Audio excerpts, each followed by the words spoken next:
আমরা একটা জিনিস লক্ষ্য করেছি যে এক সময়ে যত সাহিত্য রচনা হয়েছে সে সাহিত্যে স্বাধীনতাকে প্রেজেন্ট করা হয়েছে এইভাবে, একটা পাখি আকাশে স্বাধীন, একটা প্রজাপতি বনের মধ্যে স্বাধীন, একটা হরিণ সেও বনে স্বাধীন।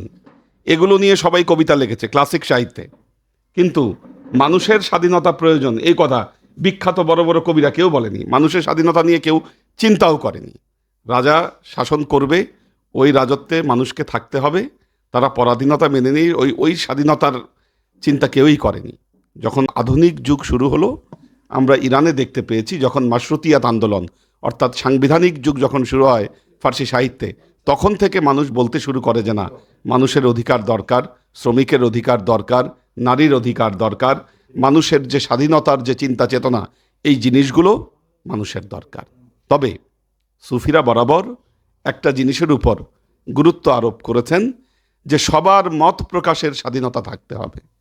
আমরা যদি মত প্রকাশের স্বাধীনতাকে রুদ্ধ করে দিই, ধরেন বিগত সময়ে অনেকেই আফসোস করেছেন যে না, আমরা মত প্রকাশ করতে পারছি না, বা যা বলা দরকার আমাদেরকে তা বলতে দেওয়া হচ্ছে না।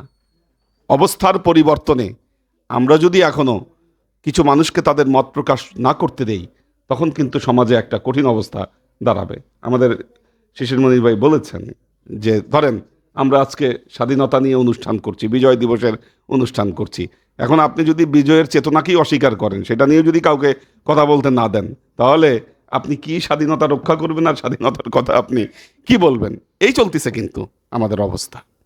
তো যাই হোক, আল্লাহ যেন আমাদের সবাইকে ভালো রাখে, এটা হলো একটা বিষয়। কারণ একটা সমাজে এই যে বিভিন্ন ধরনের ফুল বাগানে থাকবে, এতে বাগানের সৌন্দর্য বৃদ্ধি পায়।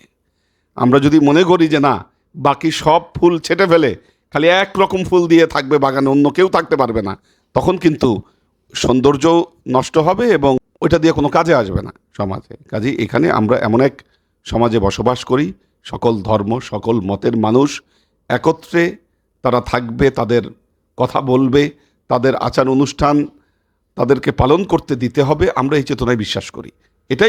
এটাই কিন্তু আল্লাহ নবী যখন মক্কা থেকে মদিনায় গেলেন এবং মদিনা সনদ করলেন, সকল ধর্মের সকল মতের মানুষকে নিয়েই তিনি মদিনা সনদ তিনি করেছিলেন।